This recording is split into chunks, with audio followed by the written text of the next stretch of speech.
Hi guys, what's going on? Welcome to another video. So in this video I'm going to be going over sort of analysing a fight I recently had against Nilfgaard in a Hell game. It was a really good fight for us. We kind of played it perfectly for us. I kind of want to talk about a couple of things we did, a couple of things they did, what can be improved next time, and just trying to give a little bit more analysis into some of the fights.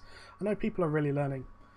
So just to go over our comp, we had a enigmatic staff with to beam me. I'm running one-handed curse with bomb. We then had two healers and a bloodletter.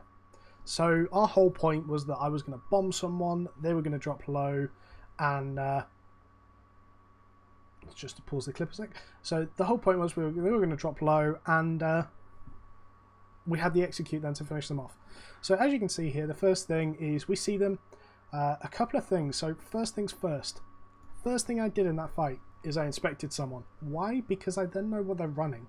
I know their gear level, rough gear level, because typically a group runs the same gear throughout the whole team. I knew roughly what spells he was using, what their idea was. I also saw he was running a demonic staff, so the first thing I say to my team is, right, he's running a demonic staff. We need to get off this bridge. It's a bad idea. We need to be out of chokes. First thing we do is pull back. So off that inspect, we got a very good advantage. I then inspected this guy and saw he had one defensive, and that's the assassin boots. So all of a sudden in my mind, looking for this team comp, I'm looking and going, okay, right, we know they're running what they're running roughly. We want to put pressure onto their bloodletter. So the first thing we do is I kind of position myself off to the side. So we have two healers. We've got the bloodletter as basically our front line, and we've got an arcane. The arcane stuck to me like with glue, basically. He just stuck to me because of beam. Because we needed to be able to put out them beams on demand, we spread our healers out so they can't lock both down. And so my bomb's already on the target here. I've got one stack, two stack, I armor pierce, get the third stack and the beam coming in, and that's him low and executed. So literally 5 seconds, 6 seconds into that fight, one of their players is dead. And we played that perfectly. In fairness, I can't say that we do this every time. I'm just saying we played that pretty much perfectly. We had the shield coming out from the arcane to mitigate any damage from the start. And like I said, we just put so much damage into him that he physically wasn't going to be able to survive. I'm going to let this play through a second, just show you what happens next. So we actually split focus here a little bit, and they put a lot of damage out. So credit to the Nilfgaard guys, and this is something I want to urge, is that I actually dropped low there. They put pressure on Diana. They still got cooldowns even though there were only 4 people. Don't ever give up on a fight. I saw a 2v5 one yesterday because then 5 people were low. And the 2 people managed just to play well and win the fight. Like, no fight is over until it's over. Just gotta fight. So I kind of split focus a little bit, or we both split focus a little bit. We get out of this demonic circle because it's just dangerous. And the curse is really out of position, so we stay grouped now. We're stronger as a group. We have a lot of healing, a lot of shields. We should always be staying together.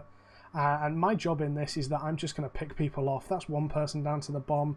I know that with 2 healers and an arcane, I'm pretty sure like they're going to be able to protect themselves. I'm very out of position here, and there goes the other bomb. I ice block just for the safety, and that's actually the healer dies from that. I wasn't expecting to quite die that quickly, but yeah, he died, and that's pretty much the fight over at that point. I see him ice block, and the ice block just means that I get to keep my stacks up. I'm not even going to put a bomb up because it means I've got a cast. And again, we were very tight-knit in that fight. So to go over some of the things we did really well, to sort of summarise in total. At the start, we were inspecting. We saw the demonic staff and we came back. We fought in this open area rather than fighting on a bridge because we knew that we had the advantage open space, not closed. If they didn't have the demonic, maybe we could have fought them on the bridge, but they did, and it was a good call. Had they have jumped straight onto us with the demonic staff, we might have died because 2 healers still are going to do only 30% healing. We picked our target and we went, okay, he wasn't out of position, so if you actually look slightly, he came quite far forward considering he doesn't have a defensive. Yeah, that wasn't his biggest mistake. He then rolls away, which he should have saved as soon as he saw the bomb. But just to say, This Carrion's doing exactly what he should be doing. He's putting pressure onto our back line. He potentially could have dived on me more so and tried to stop me doing so much damage, but he jumped on the healer, and that's good because you then had Gatto putting on some curse stacks. So they did the right thing in that situation. They just weren't ready for that amount of burst. Again, this is our mistake here. We really split. So Skyder as our bloodletter went on to Gatto. I went on to conservation, their Carrion. Potentially, we probably should have just dived straight onto Gatto. Bearing in mind he's curse, so he's curse and cloth, so he's going to be doing a lot of damage. And I knew that Conservator had assassin boots because I saw him using it earlier. I knew it was a bad idea, but again, we see Gatto use a defensive, and we jump straight into it. The coordination's there with the beam, and that's it. He just goes bang. So this fight was really a stomp, and I'm not trying to say it in any other way. I'm just trying to analyze it so people can look at this and go, what would I do in this situation, and what actually happened? You can look at this from a negative point of view or a positive one and go, okay, I do that or I don't do that, and try to improve it for next time. So if you'd like these sort of videos, hit the like, comment, and comment what you like, and then subscribe for more in the future. I'm still mad at Kush for stealing my kill in a second, so I'll let this play out all the way. We see Fish die. We don't actually go up to loot him. We realise that there's still one alive behind us, so we all just ignore it and come back. No ninjas on this team. But I'm going to start recording things like stomps for us as well. If we get absolutely hammered by a team, I'm going to start recording it because I think it's good for people to see. Apologies if my computer's like really loud right now. It's stupidly hot here for England, so everything's sort of usually open, but during videos I'm having to close it just because there's a fair as well. So yeah, that was the fight. I'm going to show the kill boards quickly just as sort of a finishing thing to this. So this was the original kill. This was the first kill. This was INSP.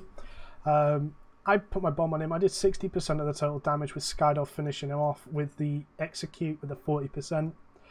I did 40% onto Gatto, but Gatto was getting poked hard as well. And again, 60% by Skyder with that bloodletter. People think bloodletters do nothing. It actually hits hard. I really like this one. This was against their healer. Literally none of my team managed to hit him. We just completely ignored their healer because you can't heal a one-shot, and then he got one-shot. 79% to their fire staff, and then the 30% and 62% on the last guy, which we left the last anyway. So looking at his gear, he was a potential kill target as well, because other than block he really didn't have much. But yeah, it was a good fight. I'm going to start recording these for things like stomps as well, just basically so people can see what happens, what goes through our minds, what goes through their minds, and we can talk about and sort of evaluate a situation. But yeah, other than that, guys, like I said, if you like it, comment, subscribe, all that usual stuff, and catch you later. Goodbye.